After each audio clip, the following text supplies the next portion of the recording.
ನಮಸ್ಕಾರ ವೀಕ್ಷಕರೇ, ಎಲ್ಲರಿಗೂ ಮಕರ ಸಂಕ್ರಾಂತಿ ಹಬ್ಬದ ಹಾರ್ದಿಕ ಶುಭಾಶಯಗಳು. ಪಶ್ಚಿಮ ಬಂಗಾಳದಲ್ಲಿ ಎಸ್ಐಆರ್ ನಡೆಸೋದು ದೊಡ್ಡ ಸವಾಲಿನ ಕೆಲಸ ಅನ್ನೋದು ಗೊತ್ತಾಗ್ತಾ ಇದೆ. ಒಂದು ಕಡೆ ಮಮತಾ ಸರ್ಕಾರದ ಕಡೆಯಿಂದ ಕಾಟ, ಇನ್ನೊಂದು ಕಡೆ ಅಪಾರ ಪ್ರಮಾಣದ ಅಕ್ರಮ ವಲಸಿಗರು. ಈ ಮಧ್ಯೆ ಅನುಮಾನಾಸ್ಪದ ವೋಟ್ಗಳ ಲೆಕ್ಕವೇ ಕೋಟಿ ದಾಟಿದ್ದು ಸರಿಯಾದ ಸಮಯಕ್ಕೆ ಪ್ರಕ್ರಿಯೆ ಮುಗಿಸೋದಕ್ಕೆ ಸಾಧ್ಯನಾ ಇಲ್ವಾ ಅನ್ನೋ ಪ್ರಶ್ನೆ ಹುಟ್ಟಿದೆ. ಇದು ಡಿಲೇ ಆಯ್ತು ಅಂದ್ರೆ ಅದು ಎಲೆಕ್ಷನ್ಗೂ ಸಮಸ್ಯೆ ತಂದೊಡ್ಡಬಹುದು ಅನ್ನೋ ಆತಂಕ ಶುರುವಾಗಿದೆ. ಇನ್ನೊಂದೆಡೆ ಸದಾ ಒಂದಿಲ್ಲೊಂದು ಹೇಳಿಕೆ ಮೂಲಕ ವಿವಾದ ಸೃಷ್ಟಿಸೋ ಮಮತಾ ಬ್ಯಾನರ್ಜಿ ಈಗ ಬಂಗಾಳ ರಾಜಧಾನಿ ಕೋಲ್ಕತಾ ಅಕ್ರಮ ಬಾಂಗ್ಲಾ ವಲಸಿಗರ ಮುಕ್ತವಾಗಿದೆ ಅಂತ ಹೇಳಿದ್ದಾರೆ. ಇದನ್ನ ಯಾರು ನಂಬ್ತಾರೆ ಬಿಡ್ತಾರೆ ಅನ್ನೋದು ಅವರಿಗೆ ಗೊತ್ತು. ಆದ್ರೆ ಈ ರೀತಿ ಹೇಳಿಕೆ ಕೊಡೋ ಮೂಲಕ ಮತ್ತೆ ಎಲೆಕ್ಷನ್ ಕಮಿಷನ್ ಅನ್ನ ಆರೋಪಿ ಸ್ಥಾನದಲ್ಲಿ ನಿಲ್ಲಿಸೋ ಕೆಲಸ ಮಾಡ್ತಾ ಇದ್ದಾರೆ. ಇನ್ನೊಂದೆಡೆ ಈ ಹಿಂದೆ ಸೆರೆ ಸಿಕ್ಕ ಅಕ್ರಮ ಬಾಂಗ್ಲಾ ವಲಸಿಗ ಮಹಿಳೆ ಮತ್ತೊಮ್ಮೆ ಸೆರೆ ಸಿಕ್ಕ ಘಟನೆ ನಡೆದಿದೆ. ಇದೆಲ್ಲವನ್ನ ಒನ್ ಬೈ ಒನ್ ವಿವರಿಸ್ತಾ ಹೋಗ್ತೀವಿ. ಈ ವಿಡಿಯೋವನ್ನ ತಪ್ಪದೆ ಕೊನೆ ತನಕ ನೋಡಿ. ಅದಕ್ಕೂ ಮುನ್ನ ಮೀಡಿಯಾ ಮಾನ್ಸ್ಟರ್ ಚಾನಲ್ ಅನ್ನ ತಪ್ಪದೆ ಸಬ್ಸ್ಕ್ರೈಬ್ ಮಾಡಿ.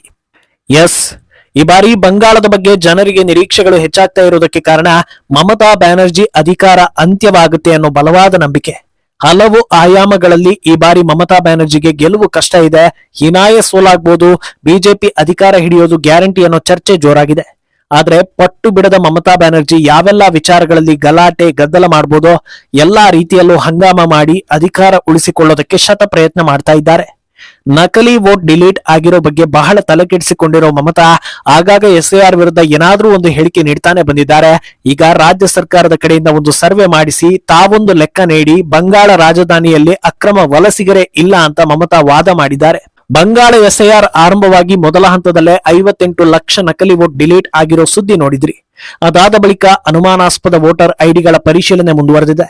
ಆದ್ರೆ ಎಲೆಕ್ಷನ್ ಕಮಿಷನ್ಗೂ ಹಾಗೂ ಕೇಂದ್ರ ಸರ್ಕಾರಕ್ಕೂ ಲಿಂಕ್ ಮಾಡಿ ತಮ್ಮ ಆಲೋಚನೆಗೆ ಬರೋ ಎಲ್ಲಾ ಆರೋಪಗಳನ್ನ ಮಾಡ್ತಾ ಬಂದಿರೋ ಮಮತಾ ಸರ್ಕಾರ ಈಗ ತಾವೇ ಮಾಡಿಸಿದ ಸರ್ವೆ ರಿಪೋರ್ಟ್ ಅನ್ನ ಎಲೆಕ್ಷನ್ ಕಮಿಷನ್ ಮುಂದೆ ಇಟ್ಟಿದೆ. ಇದರ ಪ್ರಕಾರ ರಾಜ್ಯದಲ್ಲಿ ಒಟ್ಟು ಇರೋದು 11,472 ಅಕ್ರಮ ವಲಸಿಗರು ಮಾತ್ರ. ಈ ಪೈಕಿ 9,000 ಜನರು ನದಿಯಾ ಜಿಲ್ಲೆಯಲ್ಲಿದ್ದು ಉಳಿದ ಕಡೆಗಳಲ್ಲಿ ಅಲ್ಪ ಸ್ವಲ್ಪ ಇದ್ದಾರೆ. ಬಂಗಾಳ ರಾಜಧಾನಿ ಕೋಲ್ಕತಾದಲ್ಲಿ ಒಬ್ಬ ಅಕ್ರಮ ವಲಸಿಗರು ಇಲ್ಲ. ಎಲೆಕ್ಷನ್ ಕಮಿಷನ್ ಸುಮ್ಮನೆ ಎಸ್ಐಆರ್ ನೆಪದಲ್ಲಿ ಜನರಿಗೆ ಟಾರ್ಚರ್ ಕೊಟ್ಟು ಸಮಸ್ಯೆ ಮಾಡ್ತಾ ಇದೆ ಅಂತ ಆರೋಪಿಸ್ತಾ ಇದೆ. ಅಂದಹಾಗೆ ಮಮತಾ ಕೊಟ್ಟಿರೋ ಲೆಕ್ಕಕ್ಕೂ ಎಲೆಕ್ಷನ್ ಕಮಿಷನ್ ಸರ್ವೆಗೂ ಒಂದು ಲಿಂಕ್ ಇದೆ. ಯಾವ ಆಧಾರ ಇಟ್ಕೊಂಡು ಮಮತಾ ಈ ಆರೋಪ ಮಾಡ್ತಾ ಇದ್ದಾರೆ, ಈ ಸರ್ವೆ ಮೂಲ ಯಾವುದು, ಏನೆಲ್ಲಾ ಕ್ರಮಗಳನ್ನ ಅನುಸರಿಸಿ ಇದನ್ನ ಫೈನಲ್ ಮಾಡಿದ್ದಾರೆ ಅನ್ನೋ ಬಗ್ಗೆ ರಾಜ್ಯ ಸರ್ಕಾರವೇ ಇನ್ನು ಕ್ಲಾರಿಟಿ ಕೊಡಬೇಕು. ಆದ್ರೆ ಈ ಲೆಕ್ಕವನ್ನ ಬಂಗಾಳದ ಬಗ್ಗೆ ತಿಳಿದುಕೊಂಡಿರೋ ಯಾವೊಬ್ಬರು ನಂಬೋದಿಲ್ಲ ಅನ್ನೋದು ವಾಸ್ತವ. ಅಲ್ಲದೆ ಎಲೆಕ್ಷನ್ ಕಮಿಷನ್ ಕೂಡ ಆರಂಭದಲ್ಲಿ ಮಮತಾ ಕೊಟ್ಟ ವರದಿಗೆ ಯಾವುದೇ ಪ್ರತಿಕ್ರಿಯೆ ನೀಡಿಲ್ಲ.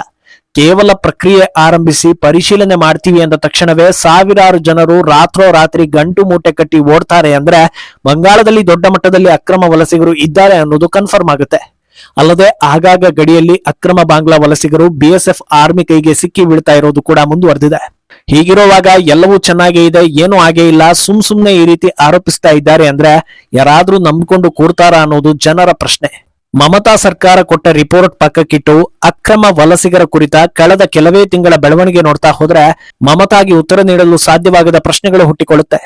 ಅದೇನಂದ್ರೆ ಕೋಲ್ಕತಾ ಅಕ್ರಮ ಮುಕ್ತವಾಗಿದೆ, ಬಂಗಾಳದಲ್ಲಿ ಹೆಚ್ಚು ಅಕ್ರಮ ವಲಸಿಗರು ಇಲ್ಲ ಅನ್ನೋ ಹಾಗಿದ್ರೆ ಈ ಪ್ರೊಸೆಸ್ ಆರಂಭ ಆಗ್ತಾ ಇದ್ದ ಹಾಗೆ ಓಡಿ ಹೋದವರು ಯಾರು, ಅವರು ಬಂದಿದ್ದು ಹೇಗೆ, ಯಾವ ಧೈರ್ಯದ ಮೇಲೆ ಅವರು ಒಳಗೆ ಇದ್ರು ಅಂತ. ಈಗಾಗಲೇ ಹಲವು ಸಲ ಇದು ಕೇಂದ್ರ ಸರ್ಕಾರದ ವೈಫಲ್ಯ ಅಂತ ಹೇಳಿರೋ ಮಮತಾ ಮತ್ತೆ ಅದನ್ನೇ ಹೇಳ್ಬೋದು. ಆದ್ರೆ ಅದನ್ನ ನಂಬೋದಕ್ಕೆ ಜನರು ರೆಡಿ ಇಲ್ಲ. ಕಾರಣ ಏನಂದ್ರೆ ಬಾಂಗ್ಲಾ ಹಾಗೂ ಭಾರತದ 2,500 ಕಿಲೋಮೀಟರ್ ಗಡಿ ಪೈಕಿ ಎಲ್ಲಾ ಕಡೆ ಫೆನ್ಸಿಂಗ್ ಆಗಿದೆ. ಆದ್ರೆ ಬಂಗಾಳದಲ್ಲಿ ಮಾತ್ರ ಫೆನ್ಸಿಂಗ್ ಮಾಡೋದಕ್ಕೆ ಮಮತಾ ಬಿಟ್ಟಿಲ್ಲ. ತಾವೇ ಬಾಗಿಲು ತೆರೆದು ಅಕ್ರಮ ವಲಸಿಗರನ್ನ ಒಳಗೆ ಬಿಟ್ಟು ಈಗ ಸಣ್ಣ ಪುಟ್ಟ ಲೆಕ್ಕ ಕೊಟ್ಟು ಉಳಿದವರೆಲ್ಲ ನಮ್ಮವರು ಅಂತ ಹೇಳಿದ್ರೆ ಅದು ಪ್ರೂವ್ ಆಗೋದಿಲ್ಲ ಅನ್ನೋ ಚರ್ಚೆ ನಡೀತಾ ಇದೆ. ಆದ್ರೆ ಮಮತಾ ಕಡೆಯಿಂದ ಇಂಥ ದಿಕ್ಕು ತಪ್ಪಿಸೋ ಹೇಳಿಕೆ ಹಿಂದೆಯೂ ಬಂದಿದೆ, ಮುಂದೆಯೂ ಬರುತ್ತೆ ಅನ್ನೋದು ಎಲೆಕ್ಷನ್ ಕಮಿಷನ್ಗೆ ಗೊತ್ತಿದೆ. ಆದ್ರೆ ಈಗ ಎಲೆಕ್ಷನ್ ಕಮಿಷನ್ಗೆ ತಲೆಬಿಸಿ ತರ್ತಾ ಇರೋದು ಮಮತಾ ಅಲ್ಲ, ಬದಲಾಗಿ ಕೋಟಿ ಲೆಕ್ಕದಲ್ಲಿರೋ ಅನುಮಾನಾಸ್ಪದ ವೋಟ್ಗಳ ಸಂಖ್ಯೆ. ಎಸ್ಐಆರ್ ಪ್ರಕ್ರಿಯೆ ವೇಳೆ ದಾಖಲೆ ಸರಿ ಇಲ್ಲದ ಸುಮಾರು 1.4 ಕೋಟಿ ಮತದಾರರನ್ನ ಎಲೆಕ್ಷನ್ ಕಮಿಷನ್ ಮಾರ್ಕ್ ಮಾಡಿಕೊಂಡಿದ್ದು ಅವರ ಹಿಯರಿಂಗ್ ನಡೀತಾ ಇದೆ. ಡಿಸೆಂಬರ್ 27ರಿಂದ ಈ ಹಿಯರಿಂಗ್ ಆರಂಭವಾಗಿದ್ದು ಇಲ್ಲಿಯವರೆಗೆ ಇದಕ್ಕೆ ಅಟೆಂಡ್ ಆದವರ ಸಂಖ್ಯೆ 9.3 ಲಕ್ಷ. ಇನ್ನು 1.3 ಕೋಟಿ ಜನರ ಹಿಯರಿಂಗ್ ಬಾಕಿ ಇದೆ. ಇದರಲ್ಲಿ ಸುಮಾರು 65.8 ಲಕ್ಷ ಮತದಾರರಿಗೆ ಹಿಯರಿಂಗ್ ನೋಟಿಸ್ ರೆಡಿ ಮಾಡಿದ್ದು ಅದರಲ್ಲಿ 32.4 ಲಕ್ಷ ಮತದಾರರಿಗೆ ನೋಟಿಸ್ ಕಳಿಸಿಕೊಡಲಾಗಿದೆ. ಇನ್ನು 74.2 ಲಕ್ಷ ವೋಟರ್ಗಳಿಗೆ ನೋಟಿಸ್ ಜನರೇಟ್ ಮಾಡೋದು ಬಾಕಿ ಇದೆ. ಇಷ್ಟೆಲ್ಲ ಮಾಡೋದಕ್ಕೆ ಬೆಟ್ಟದಷ್ಟು ಸಮಯ ಇದ್ದಿದ್ರೆ ಸಾವಧಾನದಿಂದ ಮಾಡ್ತಾ ಇದ್ರೇನೋ. ಆದ್ರೆ ಡೆಡ್ ಲೈನ್ ಹತ್ತಿರ ಆಗ್ತಾ ಇರೋದೇ ಎಲೆಕ್ಷನ್ ಕಮಿಷನ್ಗೆ ಟೆನ್ಷನ್ ಹೆಚ್ಚಿಸ್ತಾ ಇರೋದು. ಫೆಬ್ರವರಿ 7ಕ್ಕೆ ಹಿಯರಿಂಗ್ ಮುಗಿಸಲು ನಿರ್ಧರಿಸಲಾಗಿದ್ದು ಇನ್ನು ಬಾಕಿ ಉಳಿದಿರೋದು 25 ದಿನಗಳು ಮಾತ್ರ. ಇಷ್ಟು ಕಡಿಮೆ ಅವಧಿಯಲ್ಲಿ ಕೋಟಿ ಜನರ ವಿಚಾರಣೆ ನಡೆಸಿ ಸೂಕ್ತ ದಾಖಲೆಗಳನ್ನ ಪಡೆದು ಎಲ್ಲಾ ಕ್ಲಿಯರ್ ಮಾಡಿಕೊಂಡು ಅವರ ಸರಿಯಾದ ಮಾಹಿತಿಯನ್ನ ಆನ್ಲೈನ್ ನಲ್ಲಿ ಅಪ್ಡೇಟ್ ಮಾಡಬೇಕು. ಫೆಬ್ರವರಿ 14ಕ್ಕೆ ಅಪ್ಡೇಟೆಡ್ ವೋಟರ್ ಲಿಸ್ಟ್ ಅನ್ನ ಬಿಡುಗಡೆ ಮಾಡಬೇಕು. ಆದ್ರೆ ಈಗ ಇರೋ ಸ್ಟೇಟಸ್ ನೋಡಿದ್ರೆ ನಿಗದಿತ ಸಮಯದಲ್ಲಿ ಪ್ರಕ್ರಿಯೆ ಮುಗಿಸೋದು ಕಷ್ಟ ಆಗೋ ಎಲ್ಲಾ ಲಕ್ಷಣಗಳಿವೆ. ಈ ಪ್ರೊಸೆಸ್ ತಡ ಆಗೋದ್ರಿಂದ ಸಮಸ್ಯೆ ಹಾಗೂ ಗೊಂದಲ ಸೃಷ್ಟಿಸೋದಕ್ಕೆ ಟಿಎಂಸಿಗೆ ಅವಕಾಶ ಮಾಡಿಕೊಟ್ಟಂತಾಗುತ್ತೆ ಅನ್ನೋದೇ ಈಗ ಎಲ್ಲರಲ್ಲಿರೋ ಟೆನ್ಷನ್. ಯಾಕಂದ್ರೆ ಮಮತಾ ಸರ್ಕಾರ ಸಬ್ಮಿಟ್ ಮಾಡಿರೋ ದಾಖಲೆ ಎಲೆಕ್ಷನ್ ಕಮಿಷನ್ ನಡೆಸಿದ ಹಿಯರಿಂಗ್ ನಿಂದ ಬಂದಿರೋದ್ರಿಂದ ಗೊಂದಲ ಸೃಷ್ಟಿಸೋದು ಸುಲಭ ಎನ್ನಲಾಗ್ತಾ ಇದೆ. ಯಾಕೆ ಇದರಲ್ಲಿ ಗೊಂದಲ ಇದೆ ಅಂದ್ರೆ ಇಲ್ಲಿ ಎಲೆಕ್ಷನ್ ಕಮಿಷನ್ ಜೊತೆಗೆ ಮಮತಾ ಸರ್ಕಾರದ ಅಧಿಕಾರಿಗಳು ಕೂಡ ಕೆಲಸ ಮಾಡ್ತಾ ಇದ್ದಾರೆ. 9.3 ಲಕ್ಷ ಮತದಾರರ ಪೈಕಿ 11,472 ಮತದಾರರು ಇಲ್ಲೀಗಲ್ ಅಂತ ಗುರುತಿಸಲಾಗಿದೆ. ಹಾಗಂತ ಉಳಿದವರದ್ದು ಇನ್ನೂ ಫೈನಲ್ ಆಗಿಲ್ಲ. ಅವರಿಗೆ ಸರಿಯಾದ ದಾಖಲೆ ತರೋದಕ್ಕೆ ಇನ್ನೊಂದು ಅವಕಾಶ ಕೊಡಲಾಗಿದೆ. ಸರಿಯಾದ ದಾಖಲೆ ಕೊಟ್ರೆ ಅವರ ವೋಟ್ಗಳು ಉಳಿಯುತ್ತೆ, ಇಲ್ಲ ಅಂದ್ರೆ ಅವರು ಕೂಡ ನಕಲಿ ಪಟ್ಟಿಗೆ ಸೇರ್ತಾರೆ. ಇದನ್ನ ಮಮತಾ ಹೇಳ್ತಾ ಇಲ್ಲ.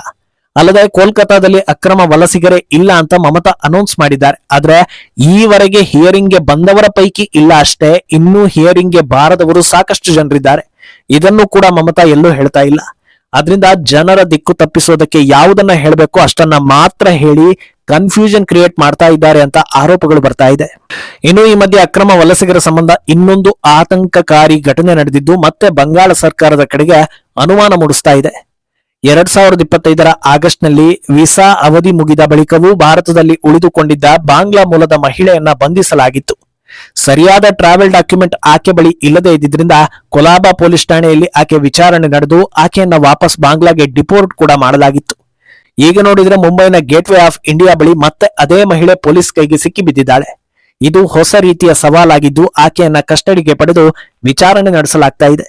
ಇಂಥ ಪ್ರಕರಣಗಳ ನಿರೀಕ್ಷೆ ಇಟ್ಕೊಂಡೇ ಭಾರತ ಹಾಗೂ ಬಾಂಗ್ಲಾ ಗಡಿಯಲ್ಲಿ ಕೇಂದ್ರ ಸರ್ಕಾರ ಸುಮಾರು 1,000 ಫಿಂಗರ್ ಪ್ರಿಂಟ್ ಸ್ಕ್ಯಾನರ್ ಗಳನ್ನ ಹಾಕಿಸಿದ್ರು. ಯಾರಾದರೂ ಪದೇ ಪದೇ ಭಾರತಕ್ಕೆ ಎಂಟ್ರಿ ಆದ್ರೆ ಕಂಡು ಹಿಡಿಯೋದಕ್ಕೆ ಎಲ್ಲಾ ರೀತಿಯ ತಂತ್ರಜ್ಞಾನವನ್ನ ಬಳಸಿಕೊಳ್ಳಲಾಗಿತ್ತು. ಈಗ ನಿರೀಕ್ಷೆಯಂತೆಯೇ ಅಕ್ರಮ ವಲಸಿಗ ಮಹಿಳೆಯೊಬ್ಬಳು ಪದೇ ಪದೇ ಸಿಕ್ಕಿ ಬಿದ್ದಿದ್ದಾಳೆ. ಈ ಹಿಂದೆ ಬಂಗಾಳಕ್ಕೆ ವಿಸಿಟ್ ಕೊಟ್ಟಿದ್ದ ಅಮಿತ್ ಶಾ ಪ್ರೆಸ್ ಮೀಟ್ ವೇಳೆ ಕ್ಲಿಯರ್ ಕಟ್ ಆಗಿ ಹೇಳಿದ್ರು, ಬಂಗಾಳ ಒಂದನ್ನ ಹೊರತುಪಡಿಸಿ ಬಾಂಗ್ಲಾ ಜೊತೆಗೆ ಗಡಿ ಹಂಚಿಕೊಂಡಿರೋ ಯಾವುದೇ ರಾಜ್ಯದಲ್ಲೂ ಬೇಲಿ ಸಡಿಲ ಮಾಡಿಲ್ಲ. ಎಲ್ಲರೂ ಕೇಂದ್ರ ಸರ್ಕಾರದ ಜೊತೆ ಕೈ ಜೋಡಿಸಿ ಭದ್ರತೆಗೆ ಸಹಕರಿಸಿದ್ದಾರೆ. ಆದ್ರೆ ಮಮತಾ ಮಾತ್ರ ಬೇಲಿಗೆ ಜಾಗ ಕೊಡದೆ ಸೀಸ್ ಮಾಡಿ ಅಕ್ರಮ ವಲಸಿಗರಿಗೆ ದಾರಿ ಮಾಡಿ ಕೊಟ್ಟಿದ್ದಾರೆ ಅಂತ. ಈಗ ಮತ್ತೆ ಬಂಗಾಳವೇ ಇದರ ಮೂಲ ಇರ್ಬೋದಾ ಅನ್ನೋ ಅನುಮಾನ ಕಾಡ್ತಾ ಇದೆ. ಮುಂದೇನಾಗುತ್ತೆ ಅನ್ನೋದನ್ನ ಕಾದು ನೋಡ್ಬೇಕು. ಈ ಬಗ್ಗೆ ನಿಮ್ಮ ಅಭಿಪ್ರಾಯವನ್ನ ತಪ್ಪದೆ ಕಮೆಂಟ್ ಮೂಲಕ ತಿಳಿಸಿ.